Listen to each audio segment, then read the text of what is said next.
All right. We are live. I'm just going to give it a minute for the chat room to fill up a little more, and then I'll start answering questions. How's everybody doing?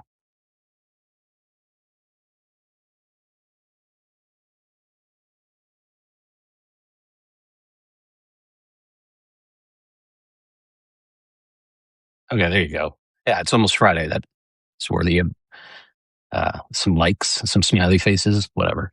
All right, that's good. Hey everyone, it's Brian from Off Message, doing a mailbag live. I think I'm going to aim to do these about once a month. I should say, like, the opinion overall among the readership seems to be more anti than pro, but not like I hate it, more like I prefer reading the mailbag to watching it, or I don't have time to watch, or that's just not how I consume media. So I like the written version, but you do you. And then, about one out of every four responses has been pretty enthusiastically pro the live mailbag. So at that ratio, I figure once a month, those people get a treat. The rest of the time, I'll write answers to the questions. So I'll do it. It's August 20th. I'll do it again in September, once a month from here on out. All right. The first question, I don't see any in the chat yet, but you can feel free to throw questions in there and I'll try to get to them. I have about an hour. But I got questions from the thread on Sunday. And the first one is from Charles Kuffner, who says, there's a lot of talk about reforming SCOTUS in various ways. And while that's all good, it's not enough. I live in Texas. We have the awful Fifth Circuit over us.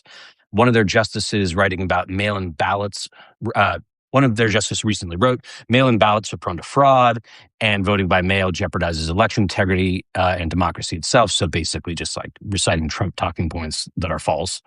Not to mention single judge divisions at the district level where the likes of Matthew Kacsmaryk can give Ken Paxton and the Alliance Defending Freedom concierge service on whatever they want.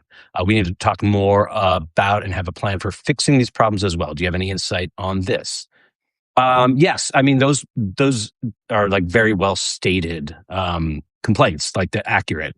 Part of the reason they feel so acute is that Republicans control the Supreme Court. So getting things in front of the Supreme Court quickly where they think they can make new law or rewrite the Constitution, it's easy when you can just start with Matthew Kacsmaryk, get his ruling upheld by the Fifth Circuit. It's controversial. It upends standard practice in the United States, so it makes it to the Supreme Court quickly. And so expanding the Supreme Court would tend to just diminish this phenomenon a bit, or change it at least, because Republican activists would be hesitant to put things in front of the Supreme Court when the Supreme Court might create law that they don't want, as opposed to what they have now, which is a Supreme Court that will make law that they want. But lower courts can muck things up if you're trying to govern. Sometimes for good reason, but just for argument's sake, we're talking about judges operating in bad faith in Texas. So my view on this is that you should think about court reform in terms of fixing the immediate legitimacy and corruption problem on the Supreme Court, and then probably separately, fixing the sort of structural problems with the judiciary. And these are related, but they're different, right? Adding 4 seats to the Supreme Court doesn't structurally change anything. I mean, do you have to change the structure of the dais or whatever to add 4 seats? But the process by which the courts operated would be unchanged. It would just require 7 votes to get a majority as opposed to 5. And that is super important, and I think would need to happen very quickly if you can think ahead to 2029, Democrats controlling the presidency, House, and Senate. And you could do that with a 1-page piece of legislation. And then it'd be done, right? And then there'd be 4 vacancies in the Supreme Court. Those would have to be filled. And then the Supreme Court could get, the newly constituted Supreme Court could get to work quickly, overturning bad precedent and basically just getting out of the way. Judicial review is real and it will survive in some form, no matter what structural reforms we make to the court. But the way things stand right now is that the Supreme Court, because of how Republicans have commandeered it, stands as a kind of permanent inquisition against democratic legislation. So any big law that Democrats pass, you can count on it to be frozen in some form or fashion by a lower court and then reviewed by the Supreme Court, which will be hostile to it. And that's not the way it's supposed to work. It's like, it's not the way it worked until, I mean, in modern history, at least until like the Roberts Court era. So you need to solve that problem quickly because other things need to happen, right? Like if you're going to do statehood for Washington, D.C., this Supreme Court would, I think, in bad faith, stand as a real impediment to that. They'd be like, oh, the Constitution says 10 miles square. And so the state of D.C. can't be a state. Sorry. And what do you do then, right? You haven't changed the Supreme Court. You passed your statehood law. They immediately overturn it. There go 2 senators. There goes the enfranchisement of 607,000 residents of Washington. But I don't think that has to be the end of the story, or necessarily should be, right? Because people are worried about. So you had 4 seats to the court. Next time there's a Republican trifecta, they'll add another 4, and you're just kind of on this race to the bottom. And that doesn't disturb me the way it disturbs some people. But it's not optimal, right? Like, ideally, if we're going to have a rule of law system, you want judicial institutions that have credibility across the ideological spectrum. And so there needs to be a reckoning for what's happened over the last 20 years or so. But from there, I don't think it's necessarily like the end of the story. You should endeavor to modify how Supreme Court appointments work, how much power lower courts have, what jurisdiction they have. Essentially, like, are they really allowed to just second guess everything that Congress passes, or is their jurisdiction more limited? Do some things that pertain to federal matters have to go straight to the D.C. Circuit, or can they run through Texas? Those are all ideas that are out there about, and these are structural reforms. And I think once you've solved the immediate problem of the Supreme Court standing as this bad faith inquisition against Democrats, you can ask Republicans, look, are you interested in fixing this for all time? Or do you want to get revenge on us next time you have a trifecta? And I don't know what the situation is going to be in 2029. But if it's, if Republicans are, if Trump ruins the Republican Party and they're looking for, any kind of olive branch to hold on to steady themselves so they can rebuild, it's not crazy to me to wonder if they come in to negotiate. And then you could do that stuff. And it would be useful for them too, because they would eventually want, reconstitute themselves, gain power. And they would be able to kind of count on like small d democracy letting them govern. So, I mean, this may all be wish casting, but yes, you're right. Like, there are problems below the level of the Supreme Court. They don't go away just because you pass the Supreme Court, at least not entirely. And so they should be dealt with. But I don't think at the expense of making it so that a Democratic trifecta drags its heels on court reform, on court expansion at the top, because the window will close and then we'll get nothing. Okay, scrolling. David Vandenberg asks, what are the keys to making Trump's corruption, for an example, the fact that his crypto venture now has legal status as a bank, which I find amazing and terrifying, and ICE and related conduct, the shot gloves, the DOJ probes of left-wing activists in Minnesota added, in my mind broadly. How do you make these salient among a majority of voters? How do we get to a place where a majority of the country, ideally an overwhelming one, says, by God, we can't have this, and acts accordingly? Why is there any time being spent on reliving woke one, however defined, instead of all the various and sundry regime horrors? Okay, I sympathize with this.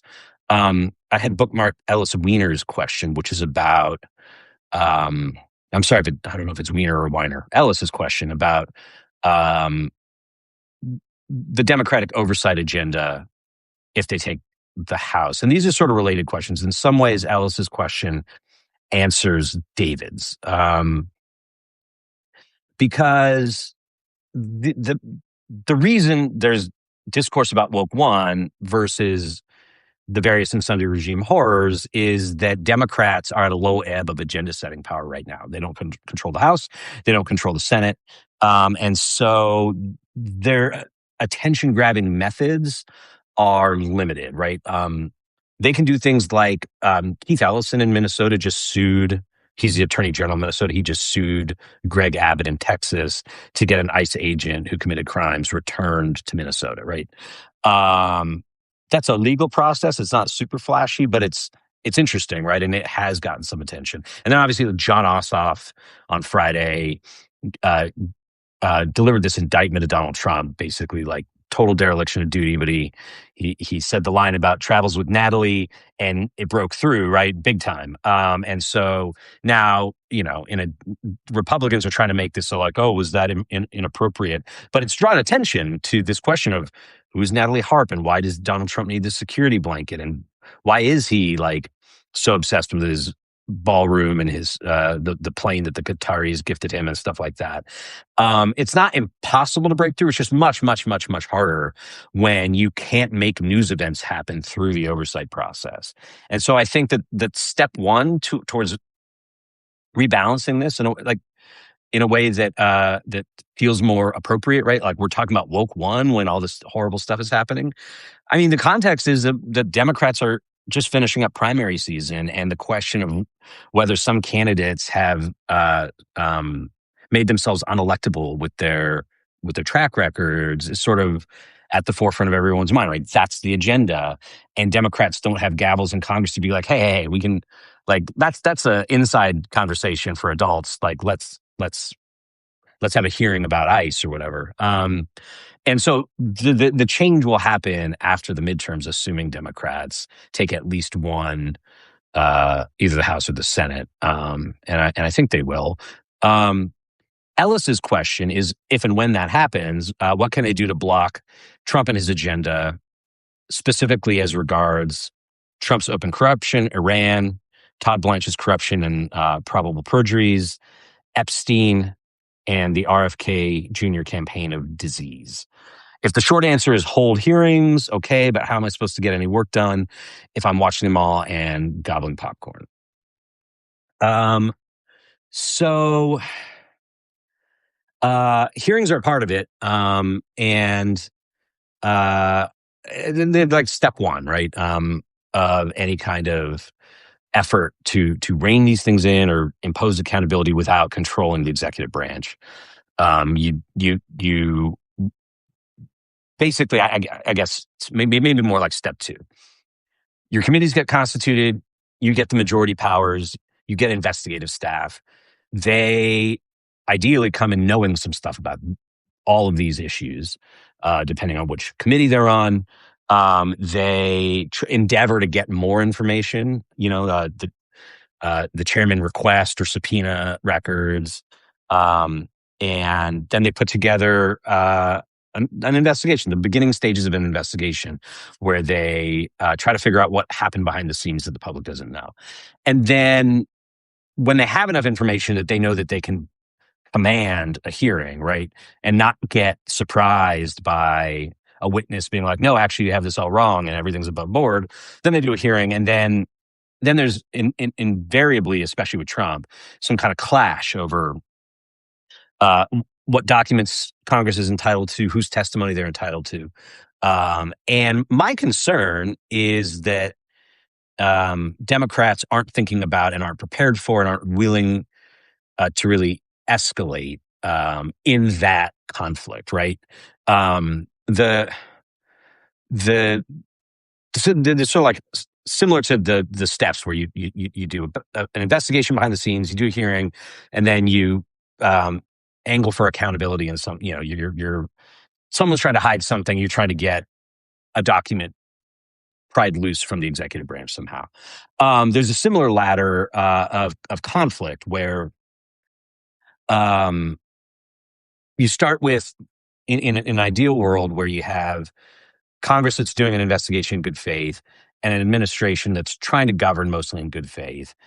You start where committee staff negotiates with executive branch staff over what will be produced. And all that stuff comes to Congress, and it forms the basis of an investigation. But then, even like in a realm of good faith like that, there will be friction about certain information, certain documents, certain people's testimony. Like, are they legitimately covered by a state secret privilege or a executive privilege or whatever? And if there's real dispute about that, where the Congress feels like, oh, we can't do this investigation without information, then there's subpoena power. There's various forms of contempt, right? You do civil contempt, where you ask a judge to resolve the issue. You do criminal contempt, where you refer whoever's not complying with the subpoena to the Justice Department. And then there's inherent contempt, which hasn't been used in like 150 years, where you try to compel directly what you want, and that can include actually like jailing or confining a witness until they break. And what happened in 2019 and 2020 is essentially that Trump threw up many more roadblocks than is normal to oversight. And the Democratic response generally, not entirely, was to let the courts sort it out. And that meant that most investigations hit a brick wall, that played out, things played out in courtrooms. And it took a long time for courts to weigh in on what the Supreme Court to ultimately weigh in on what must go to Congress from either the executive branch or private companies holding Trump's records or whatever. And I don't think it's gonna fly for the Democratic majority, given how little trust their own voters have in them, or the leadership or whatever, to do that all over again, right? And so they should be thinking about what they're going to do when Trump actually increases the level of resistance to oversight, right? Like his Office of Legal Counsel, just in the last week or two, has issued an opinion that basically says private advisors to the president are covered by executive privilege, which is, I mean, like legally, it's bullshit.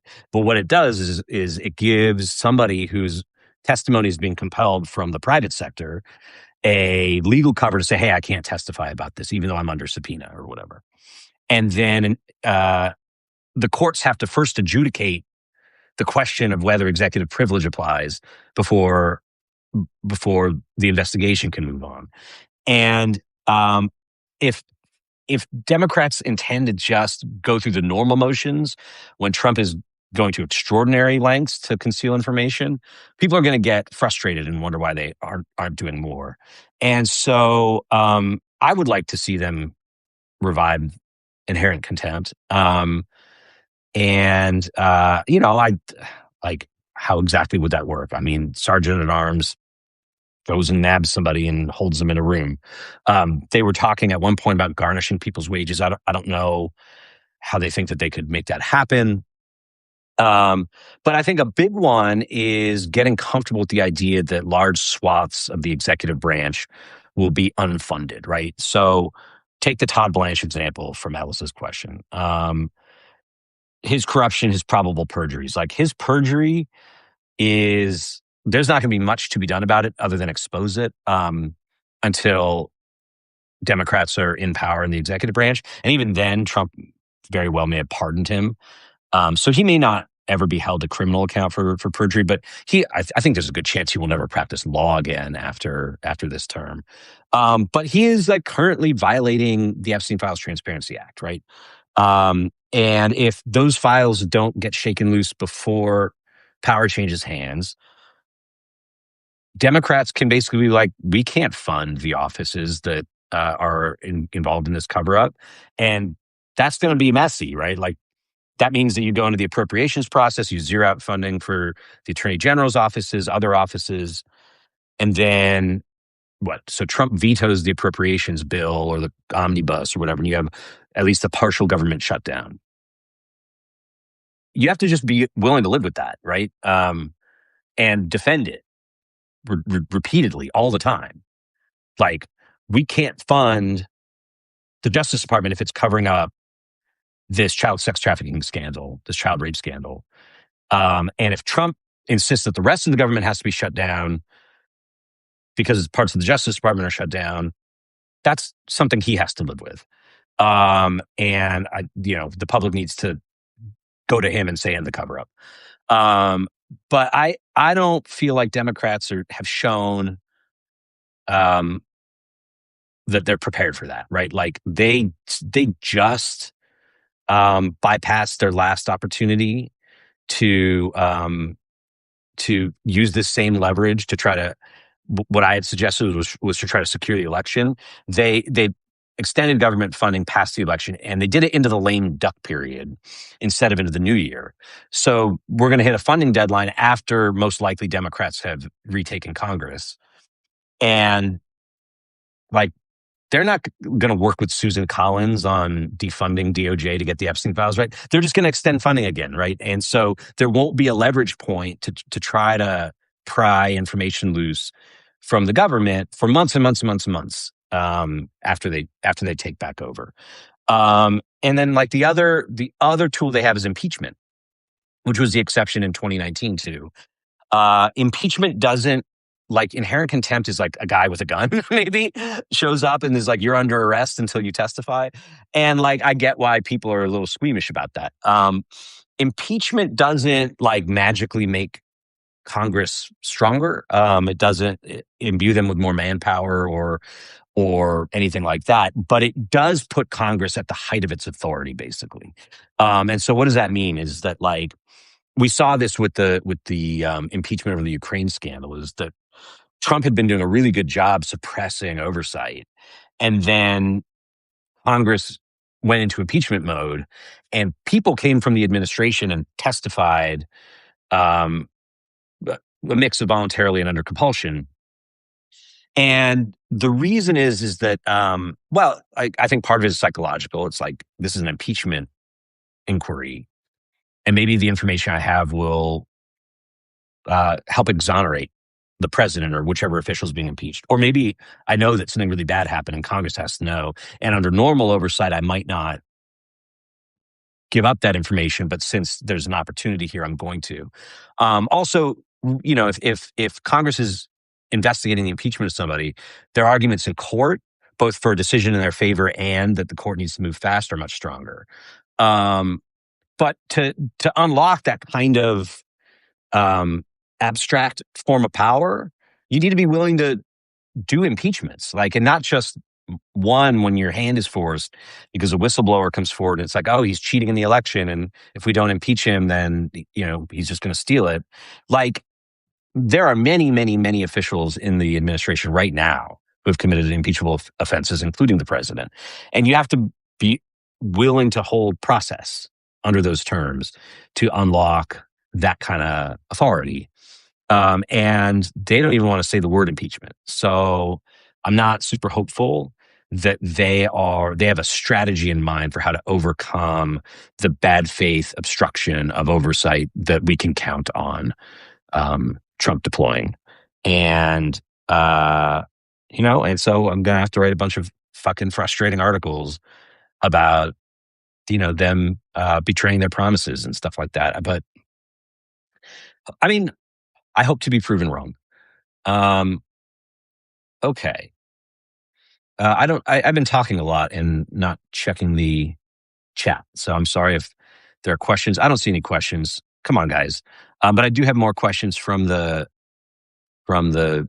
Sunday Open thread. Here's John C. Murfeld. He writes, I voted for David Crowley in Wisconsin's gubernatorial primary this week and was relieved that he pulled out the win. My friends and I have been debating whether Tony Evers' resurrection of Crowley's campaign constitutes meddling by the Democratic Party.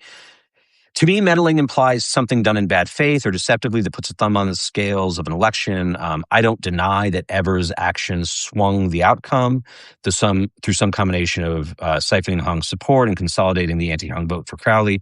I just think that's part of his job. For the party's sake, though, it's ominous if we can't agree on whether that's appropriate, since something similar could well happen in 2028.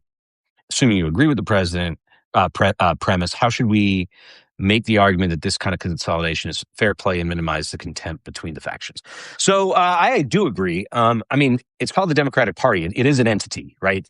It is the superstructure, or not the superstructure. It is a structure on which candidates run for office, and the idea that they should like just sit there and, I don't know, provide staff while without like stating any preference at all about who should represent the party, who, like at the extremes, we know this happens because occasionally some total nutcase will run uh, on the Democratic Party. They'll get enough signatures, they'll be on the ballot, they'll start saying anti-Semitic things, and Republicans will start funding them in the hopes that they just kind of accidentally get nominated so that they can be like, look at the crazy people that Democrats are nominating. And is the idea that Democrats are supposed to, like official Democrats are supposed to sit on their hands and just like live with those candidates running under their mantle? Like, no, obviously not. Parties are much weaker than they used to be, but they shouldn't have zero strength. And so clearly there's some role. And I don't think that there was anything wrong with what Tony Evers did. And I don't think that there's anything wrong in principle with national Democrats doing similar things. I think that the reason we're having this kind of debate over establishment meddling is not because anyone is really seriously disagrees that parties should have a say over who represents them on the ballot. If you imagine the left wing taking over the Democratic Party over time, like they would want to do the same thing. So even if they say this is illegitimate, it should just be the people deciding. I don't think that that's really how they feel. I think that that's a convenient argument for the time being because it helps them overcome establishment opposition, right? The issue, the reason it feels like a live question of controversy right now is that the establishment at the national level specifically has been discredited in the eyes of voters. And so when people voting in primaries hear that Chuck Schumer endorsed somebody, or people close to President Biden endorsed somebody, or Kamala Harris endorsed somebody, they don't necessarily think, oh, that's a good thing. They think, you guys are the ones who lost to Trump 2 out of 3 times. And you're telling me that this is the person you want to be my senator. And because they're the most electable, but what do you even know about that? And this other guy who you say is unelectable looks like he stands for something, or she stands for something. I'm going to go with them. And I think that that's a totally reasonable heuristic for a voter to adopt. They're not saying that Democratic Party leaders should never be able to weigh in, right? They're saying, I don't trust you specific people at the top of the Democratic Party who probably should have relinquished your leadership posts after losing the second of 3 elections to Trump. Tony Evers is part of the Democratic establishment technically, but like of Wisconsin, where Democrats have just been winning and winning and winning and winning, right? Like his credibility is very high. And things are going well in the Democrats' direction, to this close to undoing the rigging of the Wisconsin democracy that began in 2010 by Republicans. And so I think that his endorsement therefore carried a lot of weight because people in Wisconsin view him differently than they'd probably view Chuck Schumer. Also, that was a gubernatorial race, so Chuck Schumer wouldn't be weighing in. But the analogy holds, right? Like if Tony Evers had sat on his hands in the gubernatorial race, but then Ken Martin or, I don't know, Hillary Clinton or Kamala Harris, had come in to say, vote for Crowley over Hong, I think people would have been like, why are you here? Like, what expertise do you think you bring to this decision? So that's honestly how I see it. And the precedent here, I think, is 2020, right? Where like we'd all be living in a different world if everything that happened in 2020 happened exactly the same, but Joe Biden had been 68 instead of 78. But what happened at the end of that primary?